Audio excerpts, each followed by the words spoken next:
The president of Botswana, Duma Boko, got inaugurated today. There were lots of South African politicians in attendance, and that was actually something that was good to see.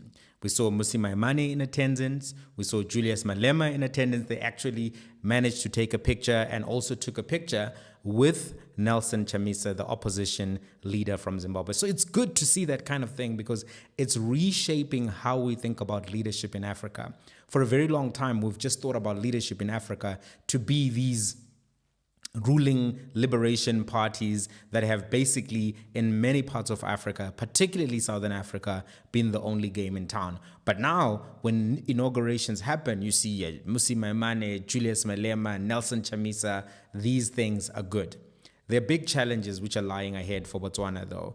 The first one is that they do need to fix the healthcare system. The healthcare system was one of the things that was raised as a frustration by Botswana as they were going into the election. The other thing that needs to be addressed is the unemployment crisis. There's been a high unemployment crisis. They need to diversify the economy from being over-reliant on diamonds. They need to look at other public-private ownership structures which don't see De Beers getting as much as it's currently getting, because I think that is also extracting wealth from Botswana. But they do need to diversify in any case from the diamond economy. Diamonds now are being made artificially. They are no longer the scarce resource that they used to be.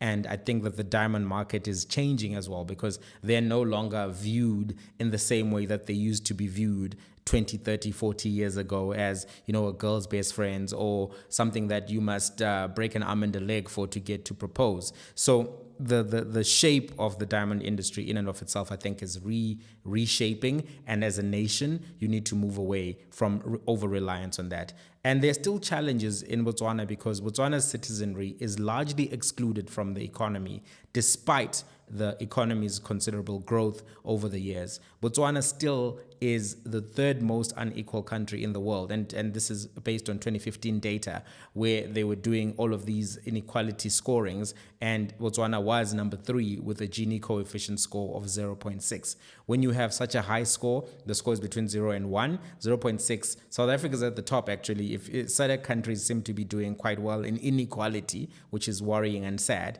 But Botswana is one of the countries which has had a high Gini coefficient score. It points to a large gap between the country's rich and the poor people. And the youth and the poor who are living in rural areas are the ones who are disproportionately affected by this. Poverty, inequality, this is something that the president is not going to be able to solve on day one, but this is the environment that he has to go into.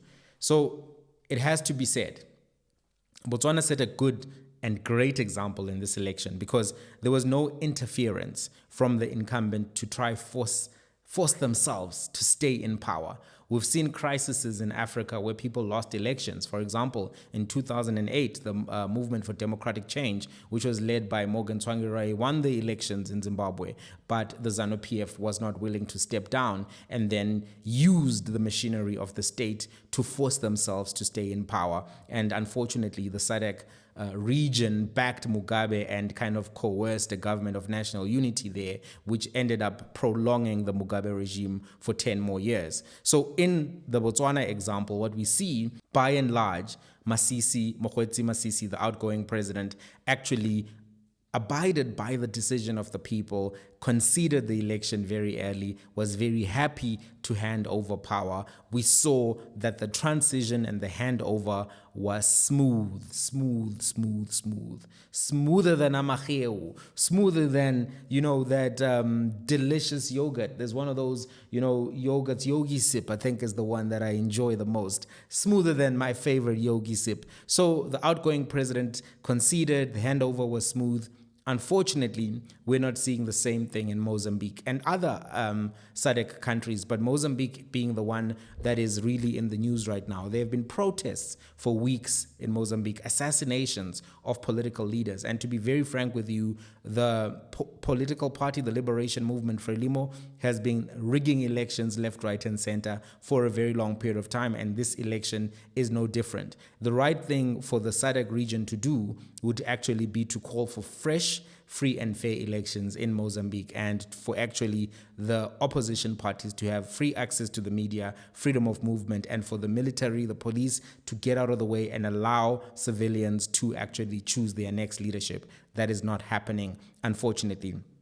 This request or direction or idea that I'm positing on this episode is not unwarranted, because these countries have signed up, SADC nations have signed up to what is known as the African Charter on Elections, Democracy and Governance. They've ratified that. It is domestic law and it is international law. So effectively, it is a violation of international law to hold unfree elections in your country. It is also a violation of just moral principles. It's a usurpation of power when you take power without the consent of the people, when you govern without the consent of the people. You cannot claim sovereignty when that sovereignty to rule over the people has not been given to you by those very same people. And the SADC region is justified to actually make a moral stand. Unfortunately, they're not doing that while those same SADC leaders are attending the election in Botswana. It's a very sad situation. Anyway, very interesting idea that has come up from the president of Botswana, and he was speaking to the BBC. He said that he wants undocumented Zimbabweans to be legalized by granting them temporary work and residence permits. These are similar to the permits that they were given in South Africa, which are known as the ZSPs, Zimbabwean Special Dispensation Permits, something to that effect. So he's saying he wants to give them the same permits. What he said to the BBC, they do jobs that would otherwise not get done. And he was speaking to the BBC Africa Daily podcast before the inauguration, which happened today. Botswana actually hosts the second largest community of Zimbabweans who fled the Zimbabwean dictatorship and the economic crisis there after South Africa. And there are challenges because there's still issues of xenophobia, and this is something that was addressed also in the podcast. President Dumaboko said that it was a challenge when thousands of Zimbabweans entered Botswana through the long and porous border between the two countries. Here's what he said. He said they came in and are undocumented. Then their access to amenities is limited if it is available at all. What they then do is live outside the law and they commit crimes, and this brings resentment. So what we need to do is to formalize, have a proper arrangement that recognizes people from Zimbabwe that are already there. What do you think? Do you think that's a good idea? Do you think that will work? Or do you think that Botswana are going to push back against that? Do you think that there's a necessity for presidents of countries such as Namibia, Botswana, South Africa to actually speak up against the Zimbabwean regime so that they can actually be a situation where there's a real change in that country? Or do you think that things will continue in this way because liberation movements still work together and still support each other? Anyway, Botswana, great. Good ideas, interesting ideas, good moment from you to actually have a free and fair election and a smooth democratic transition like the one we are seeing. I think we may have a debate about the idea about the visas being given, the temporary residence being given to the Zimbabweans, but overall, I think we can all agree that Botswana has set an example for free and fair elections in the region. There's been discourse around, whether or not the failures of Mokgweetsi Masisi were not really because of the Oppenheimers and their influence in the election, because they own De Beers, and Masisi spoke about changing the deal. I think that Masisi performed poorly as president. He, first and foremost, and we had a discussion about this last week, tried to persecute Ian Khama, the former president before him. This was not viewed very well. He broke promises that he made to Botswana, and also he seemed to be doing the very same corrupt things that he accused others of doing by putting relatives into positions, etc. When I think he realized that he was not going to make it and come back, he then leaned into populism, and that populism did not work out for him. So I think there's a real debate around the role of De Beers in the Botswana diamond industry, but I don't think that this guy was toppled by the Oppenheimers, even though they don't support him, obviously, because of his position and some of the things that he was saying around them. But I think it is actually a case of an incompetent leader who made mistakes, who didn't deliver, being removed through a free and fair election by Botswana, and they were very involved in this election. So I think that there are serious conversations around political funding and the influence of billionaires and money in elections. I just don't think that this is one of them. We have to see what he executes, how he executes things. I also think that we shouldn't just be married to this idea that the only legitimate African leader is one who is pro-Russia, pro-China, right? If you want to work with the Americans, I think that is still legitimate if you want to do that, and you can bring better life for your people, right? Some of these countries like China and Russia actually support very bad men in Africa who have killed, committed genocides, committed atrocities, who have stolen, who are corrupt, who commit some of the most heinous actions in Africa. So I don't think that we should just think that the only Pan-African idea is one that is embracing China-Russia.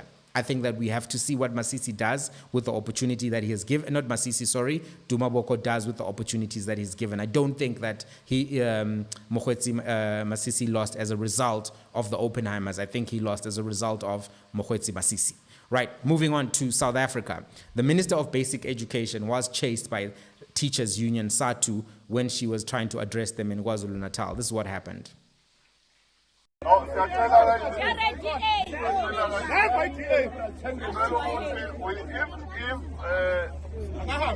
you don't want to be addressed by the minister. I can't give the deputy ministers when one now we can't.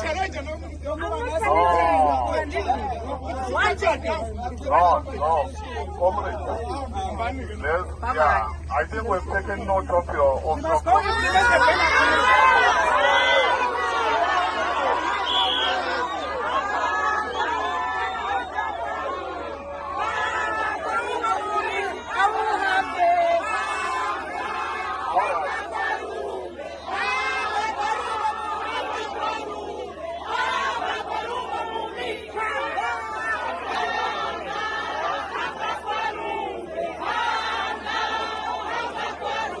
I think the teachers union, SADTU, was really undermining the minister in how they acted. I think you can't insist that you're going to be addressed by the deputy minister because she's ANC and the other minister is DA. I think that as a teacher, as a member of a union that falls under the minister, and as a professional, you have to listen to the elected and appointed leadership. You can't just pick and choose who addresses you.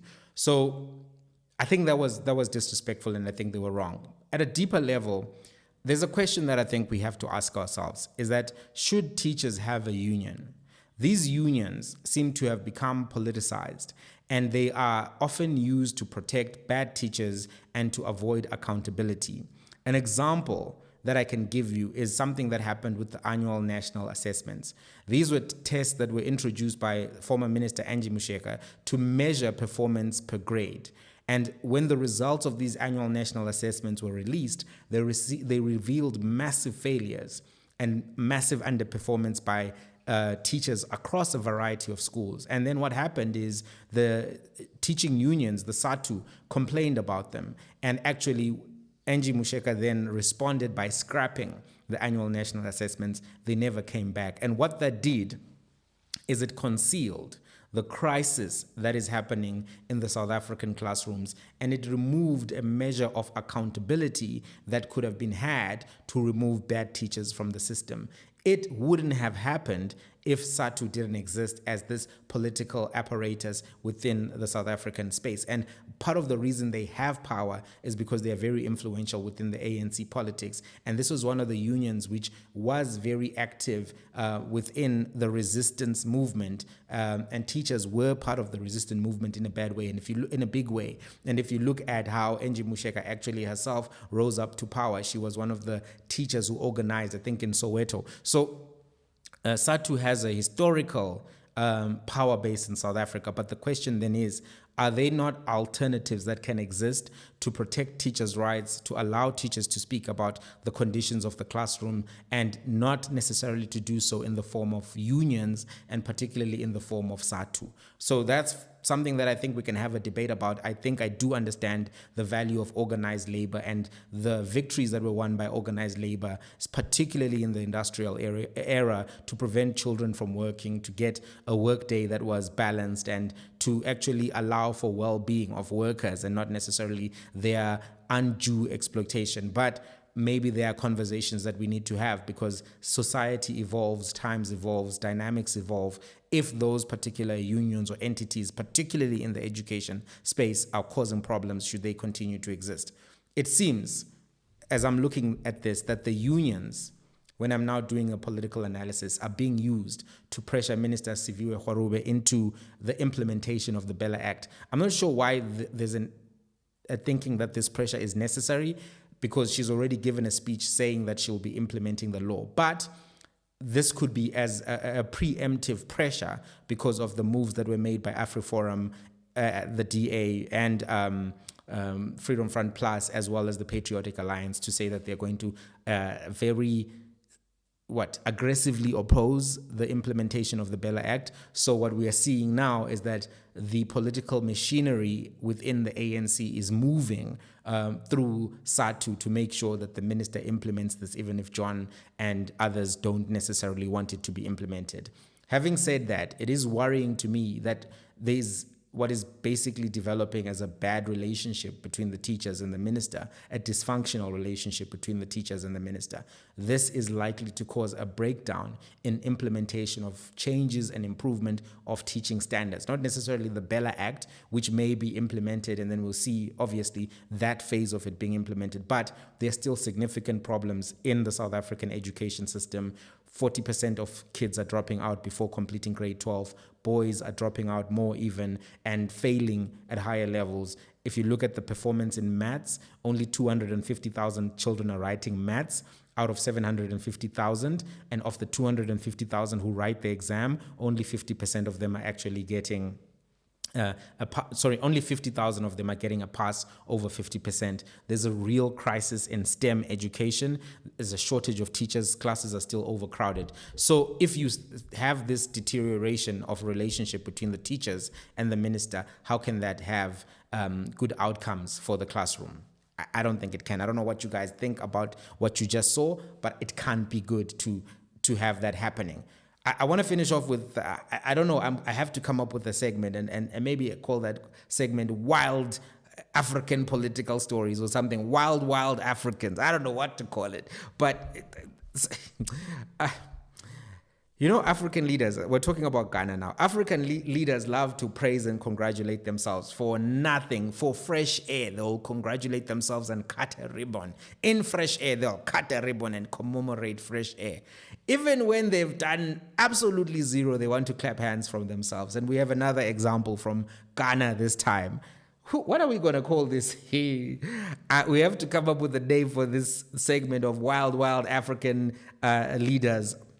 Anyway, what has happened is that in Ghana, this president has done something. African leaders love two things.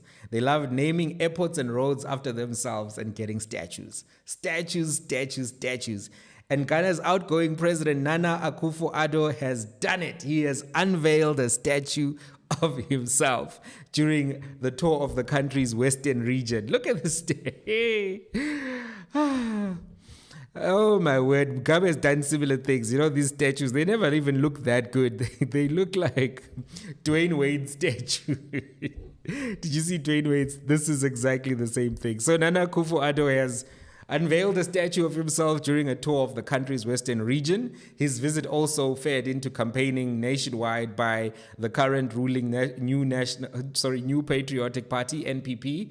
The western region in the southwest of the country is one of the 16 regions of the country.